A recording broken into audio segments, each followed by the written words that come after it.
equals the Empire's fatal mistake. Admiral Cathera stood at the helm of the Dominion's flagship, her crystalline eyes fixed on the holographic display of a previously unknown solar system. After 10,000 years of unchallenged rule, the ancestral empire had developed a certain way of handling first contact situations. New species were to be overwhelmed, subdued, and integrated, or eliminated if they proved troublesome. Another primitive world, she noted, mandibles clicking in disappointment as her sensors analyzed the third planet from the local star. Artificial satellites in orbit, primitive fusion technology, no significant defensive capabilities. Her second-in-command, Vector Commander Zal, approached with a data crystal. "My Admiral, preliminary scans indicate the species calls themselves humans. They've barely reached their moon and have only begun to establish orbital infrastructure." Cathera's upper arms crossed in the gesture of dismissal, while her lower pair activated the tactical display. "Standard protocol, then. Deploy the recognition fleet. Let's see how quickly they surrender when faced with real power." The recognition fleet, 50 warships of the line, each capable of reducing a continent to ash, emerged from fold space in a carefully choreographed display of force. It was meant to shock and awe, to demonstrate the futility of resistance. What happened next would change the galaxy forever. The humans didn't respond with panic or immediate surrender. Instead, their orbital platforms, which the Empire had dismissed as primitive communication satellites, suddenly came alive. Thousands of seemingly innocuous pieces of space debris began moving with purpose. "Admiral." Zal's voice carried an unfamiliar note of alarm. "The humans, they are using their orbital debris as kinetic weapons." Before Cathera could process this information, the first wave of impact struck. Pieces of metal no larger than ancient ground vehicles, accelerated to relativistic speeds, punched through the recognition fleet's shields as if they didn't exist. The Empire's most advanced defensive technology, designed to stop energy weapons and conventional projectiles, proved useless against this primitive but devastating approach. "Impossible," Cathera whispered as she watched 3 capital ships shatter into expanding clouds of debris. "They're using garbage as weapons." The humans' response continued to defy Imperial doctrine. Instead of mounting a traditional defense or attempting to negotiate, their ships, hidden in the debris field, began systematic strikes against Imperial command and control systems. They didn't try to destroy the Imperial ships outright. They simply rendered them blind, deaf, and immobile. "They're not fighting us," Zal realized, horror dawning in his compound eyes. "They're hunting us." As the recognition fleet fell into chaos, Cathera received a transmission from Earth. A single human appeared on her command screen, wearing what appeared to be civilian clothes rather than a military uniform. "This is Dr. Sarah Chen of the Earth Defense Initiative," the human said calmly. "We've spent the last 50 years studying your Empire's expansion patterns. We knew you were coming. We've been preparing. This is your only warning. Leave our space, or we will show you exactly why your Empire's approach to warfare is obsolete." Cathera, for the first time in her 300-year career, felt fear. These humans hadn't just prepared for battle. They'd revolutionized warfare itself. The recognition fleet, pride of the Empire, had been effectively neutralized in under an hour without a single traditional weapon being fired. "All ships, emergency fold," she commanded, but it was too late. The humans had anticipated this too. Quantum disruption fields, hidden in what appeared to be common asteroids, prevented fold space activation. As Cathera watched her fleet being systematically disabled by an enemy she dismissed as primitive, she realized the Empire had made a fatal mistake. They had assumed technological advancement followed a linear path, that any species worth fighting would develop weapons and defenses similar to their own. The humans had looked at space warfare and decided to rewrite the rules entirely. In the following hours, as rescue calls went unanswered and systems continued to fail, Cathera composed her report to the Imperial High Command. She knew it would shake the foundations of their civilization, but they needed to understand. The humans weren't just another species to be conquered. They were something entirely new. They didn't fight wars of attrition or seek glorious battle. They solved problems. They exploited weaknesses. They turned an enemy's strength into a liability. And they were just getting started. The art of asymmetric warfare. The Imperial High Command's emergency session stretched into its third day. The loss of the recognition fleet had sent shockwaves through the Empire's military hierarchy. Fleet Admiral Xanthor, Supreme Commander of Imperial forces, stood before the assembled council, his scales dulled with stress. "The humans have revealed capabilities that defy conventional military doctrine," he announced, projecting the battle footage. "They turned our own technological superiority against us. Our shields, calibrated for energy weapons, were useless against simple kinetic impacts.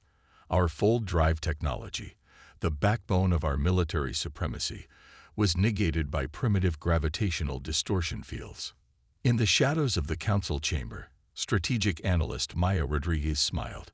Earth's infiltration programs had worked perfectly. The Empire had no idea she was there, watching their response to humanity's first demonstration of power. The Empire's leadership continued their debate, unaware they were being studied. "We must respond with overwhelming force," one council member demanded. "Show these humans the true might of the Empire, and risk losing more fleets." Another countered. "These humans don't fight like barbarians with pure force. They fight like engineers solving a problem." Maya's neural implant silently recorded everything. The Empire's rigid hierarchy, their inability to adapt quickly, their psychological dependence on technological superiority, all weaknesses humanity had spent decades preparing to exploit. Back on Earth, in the underground complex of the Strategic Defense Initiative, General Marcus Chen, no relation to Dr. Sarah Chen, reviewed Maya's real-time feed with his command staff.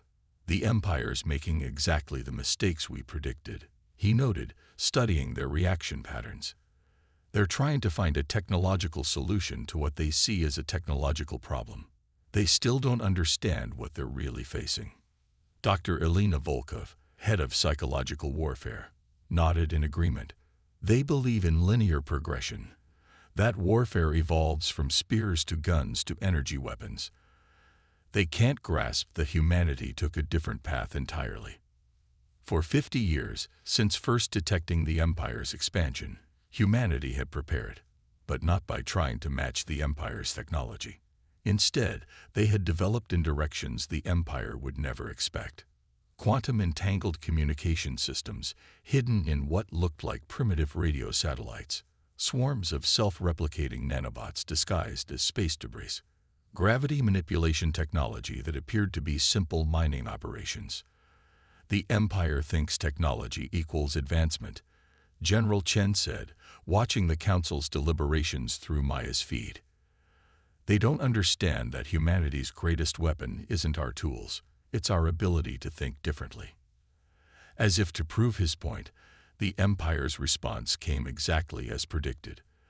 A battle fleet of over 300 ships emerged from fold space at the edge of the solar system.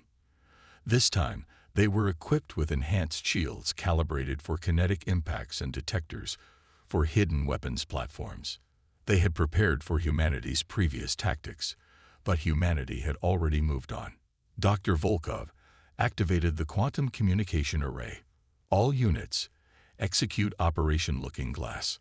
Across the solar system, thousands of seemingly innocent civilian vessels and satellites activated their true programming. Not weapons this time, something far more insidious. Each began broadcasting precise replicas of Imperial command frequencies, creating a symphony of false orders and phantom fleet movements. The Empire's massive fleet, designed to operate on strict hierarchical control, suddenly found itself drowning in contradictory commands. Ships began executing maneuvers based on false orders, breaking formation, targeting phantom enemies. They built their entire military on centralized command and control, General Chen observed. They never considered what would happen if that system was compromised. Maya's feed from the Imperial Command Center showed increasing panic as the fleet fell into chaos. Ships fired on their own allies, convinced they were facing human infiltrators. Carefully programmed patrol routes collapsed into randomness as each ship received different sets of orders, all appearing to come from legitimate command sources. "Sir," a junior officer reported, "the Empire's fleet is effectively neutralizing itself. Estimated 60% of their ships have been damaged or disabled by friendly fire." General Chen nodded grimly. "And we haven't fired a single shot." Activate Phase 2. Throughout the solar system, hidden construction platforms emerged from their camouflage. But they weren't building weapons. They were creating exact duplicates of Imperial ships, down to the quantum signature level. The Empire's remaining ships, already confused by the chaos of contradictory orders, now found themselves unable to distinguish friend from foe. Every sensor reading, every identification protocol, showed their opponents as legitimate Imperial vessels. Maya's feed captured the moment of realization in the Imperial Council chamber. "They're not just fighting us," Fleet Admiral Sanfor whispered. "They're making us fight ourselves." The humans had learned early on that matching the Empire's military might was unnecessary. Why build powerful weapons when you could simply turn an enemy's own strength into their greatest weakness? As the Empire's grand fleet tore itself apart in confusion, Dr. Volkov turned to General Chen. "Should we show them what we can really do with their technology, sir?" General Chen shook his head. "Not yet. Let them think this is the extent of our capabilities. The real surprise comes next." The Empire was about to learn that humanity's most devastating weapons weren't the ones that destroyed ships. They were the ones that destroyed certainty itself. Empire's desperate countermove. The Imperial Palace on Theraxia Prime hadn't seen such chaos in 10 millennia.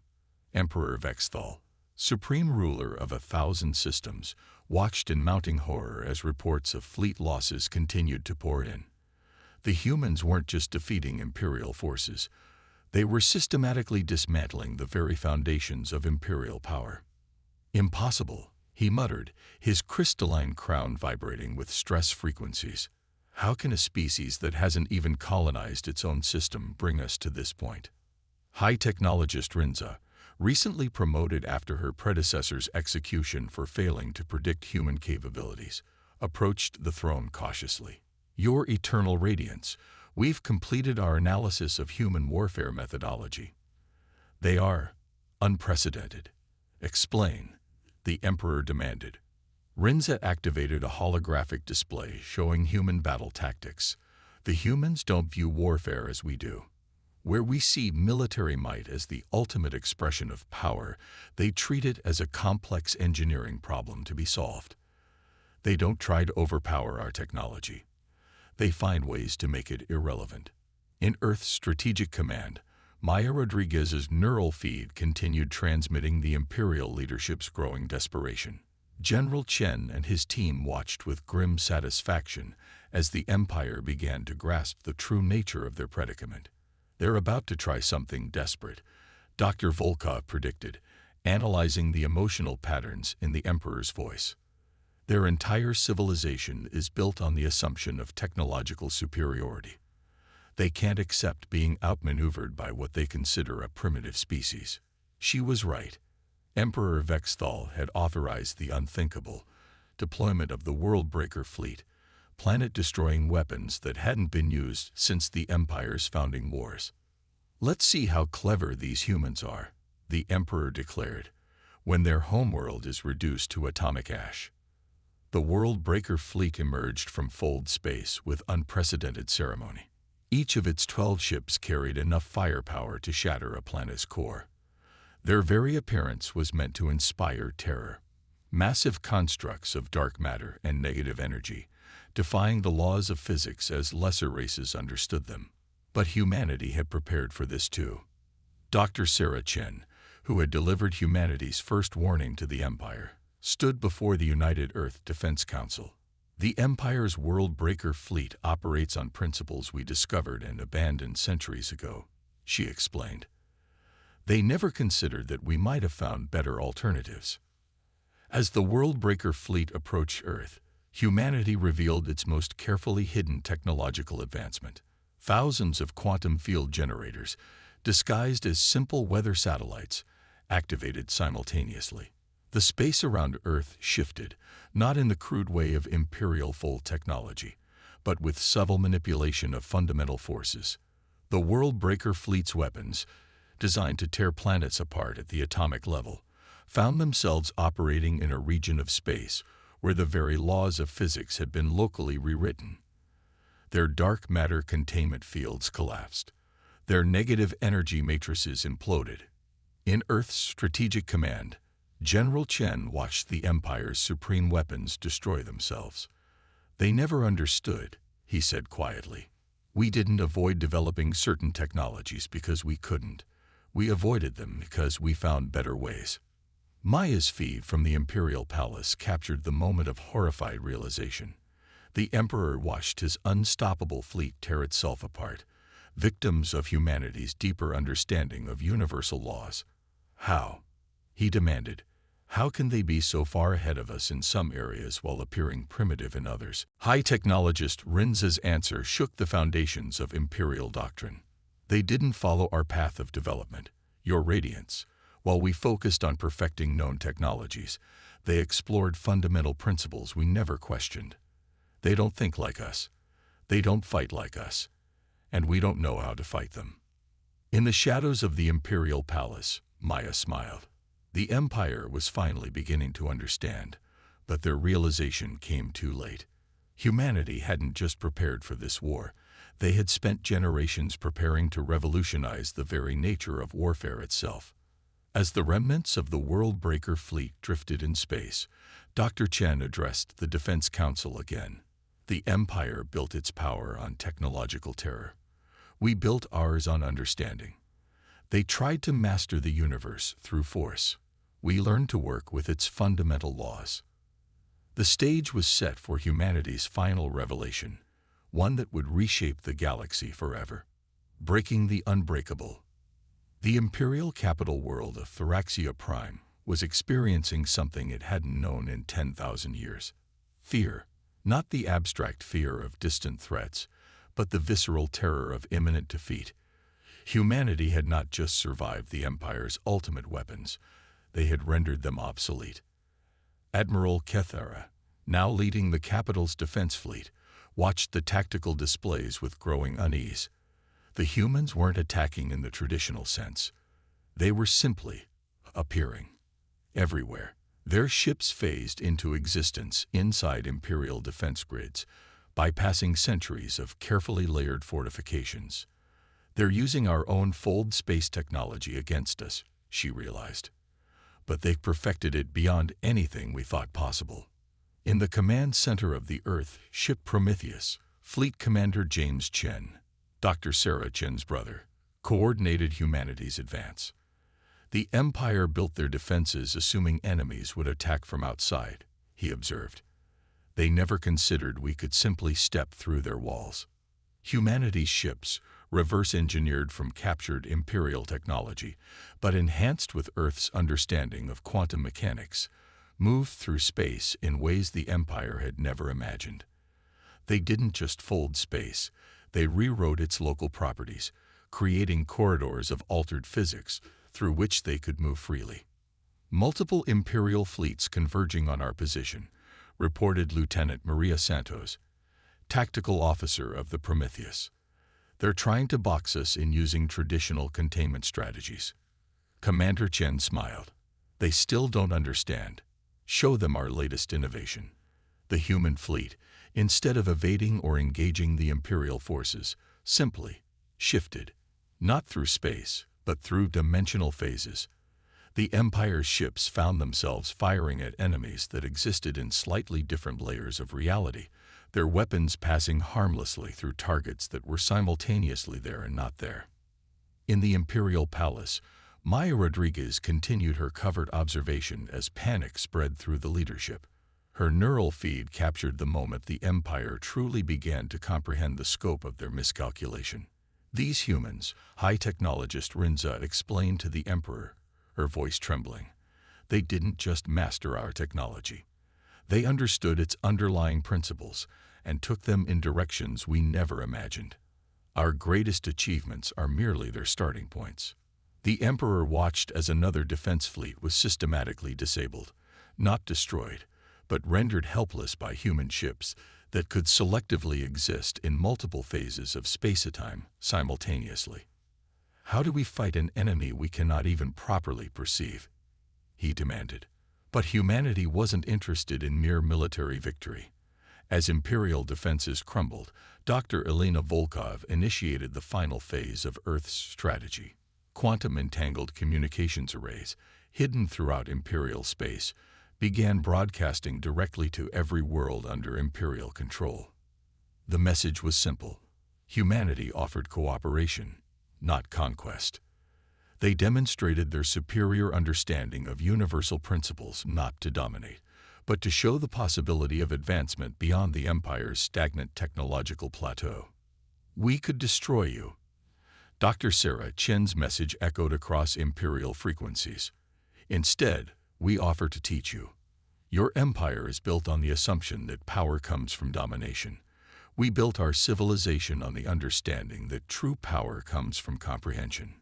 To demonstrate their sincerity, human ships began sharing their basic scientific principles with Imperial worlds. They showed how their phase-shifting technology worked, how they had enhanced fold space navigation, how they had learned to manipulate fundamental forces. The effect was immediate and profound. Imperial worlds, seeing the possibility of advancement beyond their traditional boundaries, began questioning centuries of doctrine. The Empire's rigid hierarchy, built on technological supremacy, faced its greatest challenge, not from human weapons, but from human ideas. Commander Chen watched as Imperial resistance crumbled not under military assault, but under the weight of revelation. They thought we would fight them on their terms, he said to his crew. Instead, we showed them that their entire understanding of warfare, of technology, of progress itself, was merely the beginning. In the Imperial Palace, Maya finally stepped out of the shadows. The time for secrecy was past. She approached the Emperor directly, her neural implants visible proof of humanity's different path of advancement. Your empire spent millennia perfecting the art of conquest, she said to the stunned ruler. We spent our time perfecting the art of understanding. That's why you couldn't defeat us. You were fighting a war, while we were solving a universal puzzle. The stage was set for the final act of humanity's revolution. Not a revolution of violence, but of ideas. The galaxy was about to change forever, not through force of arms, but through the power of comprehension. Dawn of a new galaxy. Emperor Vexthal stood in the grand chamber of the Imperial Palace, facing the assembled representatives of both humanity and the 1,000 worlds of his empire. The chamber, designed to intimidate with its massive scale and displays of imperial might, now seemed like a relic of an outdated philosophy. Maya Rodriguez, no longer hiding in the shadows, stood beside Dr. Sarah Chen and Commander James Chen as they prepared to reshape the galaxy. The Empire's defeat had not led to its destruction, but to something far more profound, its transformation. For 10,000 years, the Emperor began, his voice carrying the weight of history. We believed power flowed from superiority. We were wrong. The humans have shown us that true power comes from understanding. Dr. Chen stepped forward, activating a holographic display that filled the chamber. It showed not weapons or battle plans, but the fundamental principles that humanity had discovered, principles that went beyond the Empire's understanding of physics, technology, and reality itself. We didn't come to conquer, she explained, but to elevate. The universe is not a battlefield to be dominated, but a puzzle to be solved. Each civilization brings its own unique perspective to that puzzle. The demonstration that followed changed everything. Humanity showed how they had learned to phase through dimensions, not by brute force technology, but by understanding the subtle interconnections between space, time, and consciousness itself. They revealed how their seeming technological primitiveness in some areas was actually the result of choosing different paths of development. Your empire focused on making bigger weapons, Commander Chen explained. We focused on understanding why weapons work at all. You sought to control reality. We learned to work with it. The revelation sparked a renaissance throughout the former empire. Worlds that had been locked in technological stagnation for millennia suddenly found new paths of advancement. The rigid hierarchy that had maintained imperial power began to dissolve, replaced by networks of cooperation and shared discovery. But surely, one Imperial Council member asked, "You must have some ultimate weapon, some final technology that assured your victory." Maya smiled, her neural implants glowing softly. Our ultimate weapon was perspective. We saw what you had achieved, and instead of trying to copy it, we asked why it worked and what else was possible. We turned warfare into physics, conquest into comprehension. The transformation spread rapidly. Imperial worlds, freed from the doctrine of technological conformity, began exploring new directions of advancement. Some focused on biological integration like Maya's neural enhancements. Others explored the consciousness technology interface that allowed human ships to phase through dimensions. Still others delved into the fundamental forces that humanity had learned to manipulate. The Emperor, in his final act of absolute authority, formalized the change.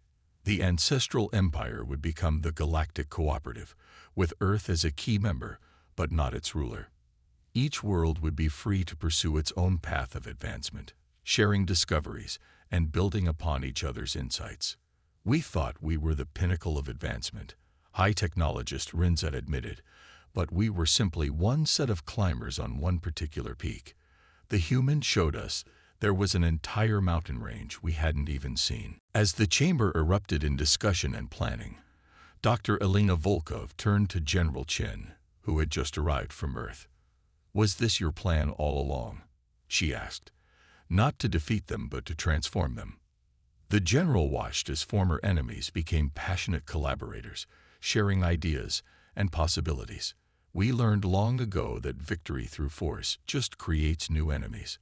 Victory through understanding creates new allies." Maya's neural feed, now openly transmitting to both human and imperial networks, captured the historic moment. The galaxy's greatest civilization hadn't been destroyed by humanity's superior understanding. It had been elevated by it. The Empire expected a fight. Commander Chen mused, watching former Imperial warriors engage in excited technical discussions with human scientists. Instead, we gave them enlightenment. Total annihilation not of their civilization, but of their limitations. As the formal proceedings concluded, Dr. Sarah Chen addressed the assembled representatives one final time. "This is not the end of a war," she declared. "This is the beginning of an adventure. We have all been exploring the same cosmic ocean, but now we'll explore it together, each bringing our own insights, each contributing to our collective understanding." The galaxy would never be the same. The empire that had expected a fight to the death had instead experienced a rebirth. Humanity had not just changed the balance of power, they had changed the very meaning of power itself. And somewhere, in the vast reaches of space, new civilizations were emerging, ready to join this grand expedition into understanding. The stars themselves seemed to shine brighter, illuminating not a battlefield, but an infinite frontier of discovery.